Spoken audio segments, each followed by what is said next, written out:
السلام عليكم ورحمة الله تعالى وبركاته. مرحبا بكم من جديد في قناتكم فريدة شانيل. فضلا وليس أمرا، إذا كنتم من الزوار الجدد ما تنسوش دعمي باشتراك في القناة وتفعيل الجرس ليصلكم الجديد. في هذا الفيديو إن شاء الله طريقة تسجيل في مباراة الأمن الوطني دي جي اس ان 2020. على سبق لي درت فيديو على شروط التسجيل، هلا يمكن لكم ترجعوا للفيديو في القناة، غنخلي لكم الرابط في الديسكريبسيون ديال الفيديو. مباراة توظيف الأمن الوطني على موعد، شروط ووثائق التسجيل. بالنسبة لشروط التسجيل بالتفاصيل زائد وثائق ديال التسجيل غنخلي لكم الرابط ديال الفيديو. الآن غادي نشوفوا الطريقة ديال التسجيل. غادي نستعملوا الموقع الرسمي ديال المديرية العامة للأمن الوطني. كنوجدوا هنايا التسجيل مفتوح، يعني بدا من اليوم. كليكي على التسجيل مفتوح. بعدنا إعلان عن مباريات توظيف صفوف الأمن الوطني برأس السنة 2020. كاين عمداء الشرطة الممتازون، كاين عمداء الشرطة، كاين ضباط الشرطة، ضباط الأمن، يعني كل تخصص وعنده الشروط ديالو خاصة به. كاين مفتش الشرطة وكاين حراس الأمن. بالنسبة لهذا التخصص ديال عمداء الشرطة الممتازون على ما خرجش هذا العام، ولكن فقط ديال عمداء الشرطة، ضباط الشرطة، ضباط الأمن، مفتش الشرطة وحراس الأمن. بالنسبة للحالة ديالي أنا عندي مثلا مثال ديال حاصل على شهادة البكالوريا، غادي ندير التسجيل بالنسبة لحراس الأمن اللي كيطلبوا الشهادة البكالوريا. بالنسبة لكم نتوما على حساب التخصص وعلى حساب الشهادة المطلوبة في كل تخصص. غنكليكي هنا على اقرأ المزيد. حراس الأمن آخر أجل هو شهر 11 في 25، يعني غيبدا من اليوم شهر 11 في 9 وغادي ينتهي شهر 11 في 25، يعني آخر أجل للتسجيل. بالنسبة لشروط الترشيح على كونديسيون داكسي، بالنسبة لحراس الأمن أن لا يقل سنه عن 21 سنة ولا يتجاوز 30 سنة على الأكثر عند تاريخ إجراء المباراة. أن يتوفر على قامة اللي هي 1.73 متر على الأقل، يعني يمكن يكون أكثر، يعني مينيموم هو 1.73 سنتيم، 1.67 سنتيم بالنسبة للإناث. شهادة البكالوريا أو شهادة معترف بمعاداتها لها طبقا للمقتضيات التنظيمية الجاري بها العمل. يجب أن تتوفر في المترشحين الشروط العامة المنصوص عليها في الفصل 21. محدد قرار فتح مباراة، نوع الدبلوم والتخصص المطلوب. وبالنسبة للكتابي كما سبق قلت بالنسبة للفيديو السابق أنه تم حذف الكتابي. بقات الاختبارات الشفوية والتطبيقية، كاين أسئلة في الثقافة العامة بالنسبة للاختبارات الشفوية والتطبيقية، والمدة 15 دقيقة، والمعامل هو 4. بالنسبة للاختبار في الرياضة كاين جري المسافة 1500 متر، والمعامل هو 1. هنا كاين ديال الإعلان اللي سبق درتو الشرح ديالو في الفيديو السابق. هنا كاين القرار المنظم لهذه المباراة. هنا كاين مال الاستمارة.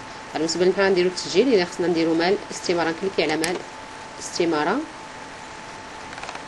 كتعطيني حراس الأمن الشروط والأحكام.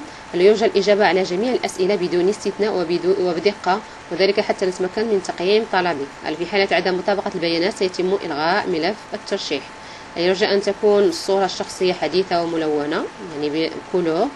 يوجد تصريح بأرقام هواتف صالحة ودائما مشغلة، يعني بالنسبة لرقم الهاتف اللي غادي ديرو في التسجيل خصو يكون صالح ودائما يكون التليفون مشغل.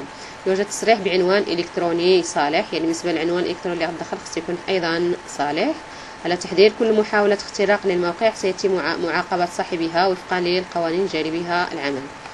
طبقا لمقتضيات القانون لديكم حق الولوج والتصحيح والاعتراض على معالجة معطياتكم الشخصية. تم الترخيص بهذه المعالجة من طرف اللجنة الوطنية لحماية المعطيات ذات الطابع الشخصي تحت عدد.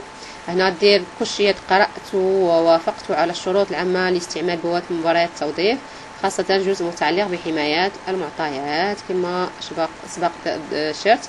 هنا غندير أوافق كل شيء هاد لاكاز. هنا تدير كليكي على أوافق. من بعد كتعطيني معلومات شخصية. بالنسبة لهذه المعلومات خصني نعمرها. كاين هنا الخبرة المهنية بالإدارات العمومية، نكليكي على التالي. بالنسبة للمعلومات الشخصية كاين رقم البطاقة الوطنية للتعريف الإلكترونية على CNIE. كاين الاسم الشخصي بالعربية، هنايا الاسم الشخصي بالفرنسية، كاين اسم عائلي بالفرنسية والاسم عائلي بالعربية. كاين مكان ديال الازدياد وكاين تاريخ الازدياد. هنايا كاين الجنس واش ذكر او انثى. الا كانت انثى كتخشي هاد لاكاس، كان ذكر كتخشي هاد بوطون دوبسيون. من بعد كدوز للتجنيد الاجباري على سيرفيس ميليتير اوبليغاتوار. على ستاتيو التجنيد الاجباري، على الا كنت ديجا دوزت الميليتير غتخشي نعم، الا كان لا غتخشي لا. من بعد غتشوف الخبره المهنيه بالادارات العموميه، على واش موظف بالادارات العموميه. على الا كنت موظف غدير نعم، على ماشي موظف غدير لا. ومن بعد كتكليكي على التالي. بالنسبه لي انا غادي نملا هاد البيانات كلها ومن بعد نكليكي على التالي. بعد ما المعطيات زائد لو كليك على التالي، كدوز لي المرحله المواليه اللي هي عناوين التواصل، ادغيس دو كونتاكت. هنا خصك دير عنوان ديال الاقامه، لادغيس دو ريزيدونس اون فرونسي يعني عنوان بالفرنسيه، مدينه الاقامه. هنايا فيل دو ريزيدونس بالفرنسيه يعني مدينه الاقامه بالفرنسيه. هنا كدير عنوان سكن للتواصل زائد ادغيس دوميسيل دو كونتاكت بالفرنسيه. هنا كدير رقم الهاتف رقم 1، وهنا كدير رقم الهاتف رقم 2. وكما سبق شرط ان خاص بالنسبه للهاتف يكون صالح ومشغل. زائد كدير الحساب الالكتروني يعني كدير البريد الالكتروني، والبريد الالكتروني يكون ايضا صالح. بالنسبه لي غادي نملا هاد البيانات ومن بعد نكليكي على التالي. بعد ادخال المعلومات ونكليك على التالي كيدوز لي المرحله المواليه ديال الشهادات لي ديبلوم. على الارشادات، يجب ادخال الشهاده المخوله لاجتياز هذه المباراه. يمكن ادخال اكثر من شهاده يعني خصكم تدخلوا الشهاده المخوله للمباراه، مثلا هي شهاده البكالوريا، زائد يمكن لكم اضافه شهادات اخرى. كاين هنايا التخصص ديال دابا كاين الشهاده يعني شنو هو الدبلوم. كاين المستوى ديال الدراسه ديال المترشح يعني عنده شهاده البكالوريا يعني اما في البروميير غاني مثلا ديال لافاك او لا دوزيام اني ديال لافاك. على زائد التخصص ديال الدبلوم، التخصص ديال شهاده البكالوريا. هنا كنكتبوا المعدل العام ديال البكالوريا. هنايا الموسيون ديال الدبلوم المحصل عليه يعني واش تري بيان اسي بيان ولا ادميسيب يعني مقبول. من بعد كدير شنو هي مدينه ديال المؤسسه اللي حصلت فيها على شهاده البكالوريا. هنا كدير اسم المؤسسه على النون ديتابليسمون اللي حصلت فيها على شهاده البكالوريا. هنا كدير تاريخ لجنه المداوله. من بعد كدير الشهاده المذكوره اعلاه هي الشهاده المطلوبه لاجتياز هذه المباراه. انا كتكليكي على وي. يمكن اضافه الشهاده، نكليكي على اضيف الشهاده وزيد الشهاده اللي عندك مثلا الا كان في حاله ديال الدوغ، وكتختار ايضا المستوى ديال الدراسه وغير ذلك. بالنسبه لملي كتدخلوا الشهادات اللي كتحصلوا عليها راه كيضافوا هنايا الفو اجوتي او موان لو ديبلوم روكي بور باسي لو كونكور يعني بالنسبه لكم نتوما خصكم على الاقل يعني ديروا ملء هاد البيانات مره واحده يعني بالنسبه للشهاده ديال البكالوريا. بالنسبه لي انا غندير ملء هاد المعلومات. عندما ملء المعلومات يعني بالنسبه للشهاده والمعدل والمدينه والى غير ذلك، انا كندير اضيف شهاده. انا كتضيف لي الشهاده هنايا. يمكنني في هذه الحاله ندير اضافه شهاده اخرى وغتبان ايضا في هذا الجدول. الا كنت مثلا ديجا خطأت يمكن لك تسبريمي وتعاود تضيف شهاده وتكتب المعلومات صحيحه. من بعد نكليكي على التالي. بالنسبه للغات التي يتقنها المرشح، هنا غادي نزيدوا اللغات. يمكن ادخال اكثر من لغه. في هذه الحاله يمكن الى عندك اكثر من لغه يمكن لك تزيد اكثر من لغه. شنو هي لا لونغ؟ هنايا كتختار اللغه، مثلا نختاروا اللغه العربيه. مستوى اجادات اللغه مثلا هي واش نوسيون دو باز، واش سكولير ولا كورون ولا لونغ ماتيرنيل يعني هي اللغه ديال الام. هنا الا كان عندك شي شهاده ديال ايجاد هاد اللغه كتزيدها. تاريخ تحصيل على الشهاده ومؤسسه تحصيل الشهاده. الا ما كانش يعني بالنسبه لهاد الخانات ماشي اوبليغاتوار يعني ماشي ضروريين. اللي ضروريين هما تختار لغه وتختار مستوى ايجاد ديال اللغه وكدير اضيف لغه. هنا كتزاد. يمكن لي ايضا نضيف الفرنسيه والانجليزيه. كاين الفرنسي مثلا هنايا يمكن لك دير كورون الا كنت كتكلم مزيان بالفرنسيه. الا كانت ايضا عندك الشهاده، يعني خصك تكون عندك شهاده تزدها هنا، ودير مؤسسه ديال تحصيل الشهاده، ودير التاريخ ديال تحصيل الشهاده، وكدير اضيف. غنزيدو مثلا حتى الانجليزيه على اونغلي. مثلا عندي سكولير يعني فقط بالنسبه للانجليزيه اللي يقراها فقط مثلا في المدرسه يعني الثانوي. الا كان عندي شهاده نفس الشيء غضيف هنا شنو هي السيرتيفيكا دو لونغ، وكتختار شنو هي التاريخ للتحصيل على ديك الشهاده، وشنو هي المؤسسه اللي عطاتك ديال الشهاده، وكدير اضيف. نفس الشيء هنا عطاك واحد لي بوطون سوبريمي. في حالات مثلا الا خطات وبديت تغير يمكن لك تكليكي على سوبريمي، من بعد كنكليكي على التالي. في حالات مثلا الا خطات في معلومات اخرى يمكن لك تكليكي على السابق ودير تغيير ديال المعلومات. نكليكي على التالي. عطاتني مرحله مواليه ديال معلومات اضافيه انفورماسيون كومبليمونتير. هنا كدير مكفولي الامه. هنا الا كانت لي بيبيل دو لا ناسيون كدير نعم، سينون كدير لا. قدماء العسكريين وقدماء المحاربين، الا كانت نعم كدير نعم، الا كانت لا كدير لا. هنا كتحدد الطول، يعني متر و73 بالنسبه للذكور ومتر و67 بالنسبه للاناث. هل سبق لك أن كنت موضوع حالة غش في إحدى المباريات التي تنظمها المديرية العامة للأمن الوطني خلال السنوات الثلاث الأخيرة؟ في حالة إذا كنت مثلا عندك حالة غش في السنوات الثلاث الأخيرة ديال المباراة اللي كتنظمها الأمن الوطني غدير نعم. إلا ما كانت حتى شي حالة غش كدير لا. من بعد هنا كدير مكان ديال إرسال ملف الترشيح.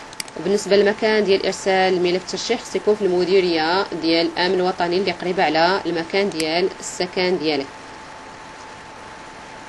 هنا كتحدد على كاينين المدن، كتحدد شنو هي المديريه الاقليميه ديال الامن الوطني اللي قريبه على السكن، يعني العنوان اللي كتكون فيه. كتحدد مثلا واحد العنوان،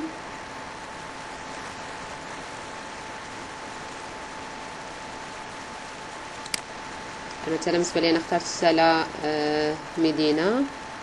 هنا كيعطيوك شنو هو العنوان بالضبط. لو دوسي دو être obligatoirement envoyé à l'adresse suivante، يعني هذا العنوان خصكم تكتبوه، لانه هو فيه غادي ديروا ارسال من بغيتو ديروا الوثائق غديروهم في لونفولوب، يعني في ظرف، وداك الظرف تكتبوا فيه هذا العنوان وديروا له ارسال عبر البريد، يعني باغ بوست، يعني عادي عبر البريد. يرسل ملف الترشيح وجوبا الى العنوان التالي. هنا كاين بالعربيه والفرنسيه. بعد كيعطيك سؤال سري، مثلا هنا ما اسم كتابي المفضل، او ما هو اسم اول حيوان لي، ما هو اسم طبيب الاسنان، ما هو لوني المفضل، ما هي مدينتي المفضله، ما هو اسم مدرستي الابتدائيه وغير ذلك. مثلا دير ما هي مدينتي المفضله، وكدير هنايا الجواب على السؤال السري. من بعد كدير مرجو ادخال الحروف والارقام الظاهره على الصوره. على هاد الكاباج خصكم تدخلوها هنايا. مثلا بالنسبه لي ندير 9 تي 9 4 وتكليكي على التالي. غادي نكمل انا المعلومات ونكليكي على التالي.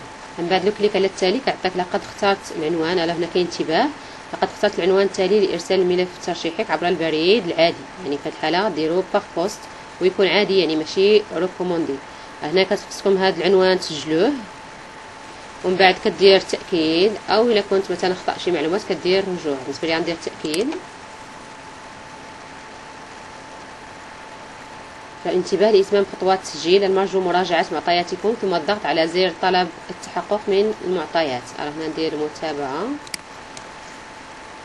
بالنسبة للمرحلة ديال برينسكريبسيون انتهت. كتبقى المرحلة ديال فاليداسيون دوني دانسكريبسيون، ومن بعد كتولي ديروا اونفوا ديال الدوسي. وديجا سبق درت فيديو اللي فيه الوثائق ديال الدوسي. من بعد كدوز ديال بري سيليكسيون ديال الانتقاء.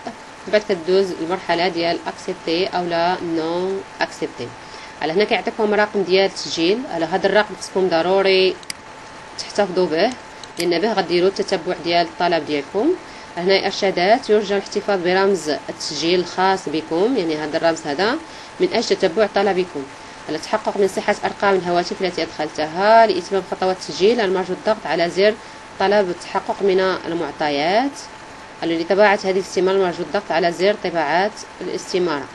عندكم الحق تكليكيو على اطلب التحقق من معطياتي، اولا كدير الغاء الترشيح، حالات مثلا بغات دير الغاء الترشيح، او هنا كدير تغيير المعلومات. يمكن لكم ديروا تتبع ديال طلب التسجيل. بالنسبه لتتبع طلب التسجيل، هنا كتدخل الرقم البطاقه الوطنيه للتعريف، وهنا كدير الرقم ديال التسجيل اللي عطاوه لكم وقلتلكم خصكم تحتفظوا به. المرجو ادخال الحروف والارقام الظاهره على الصوره، اللي خصكم تدخلوا هذه الارقام وتكليكي على ابحاث. على بحالة الا نسيت الرقم ديال التسجيل، مثلا ما احتفظتش به، الا كتكليكي على هذا لي طاب نسيت رقم التسجيل وتكمل المرحله باش دير استرجاع رقم التسجيل. بعد تكليكي على ابحاث لي طابع الاستماره ديال التسجيل، ومن بعد داك الاستماره ديال التسجيل غتضيفوها على الوثائق الاخرى المطلوبه. وديجا سبق درت فيديو، غنخلي لكم الفيديو الرابط ديالو في الديسكريبسيون باش تشوفوا شنو هما الوثائق المطلوبه وديروا ايداع ديال الملف. على هذا كل شيء بالنسبه لهذا الفيديو. انا كنتمنى التوفيق للجميع، وما تنساوش اذا عجبكم الفيديو ديروا اعجاب بالفيديو، واذا كنتم من الزوار جدد ديروا اشتراك في القناه وتفعيل الجرس ليصلكم الجديد. والسلام عليكم ورحمه الله تعالى وبركاته.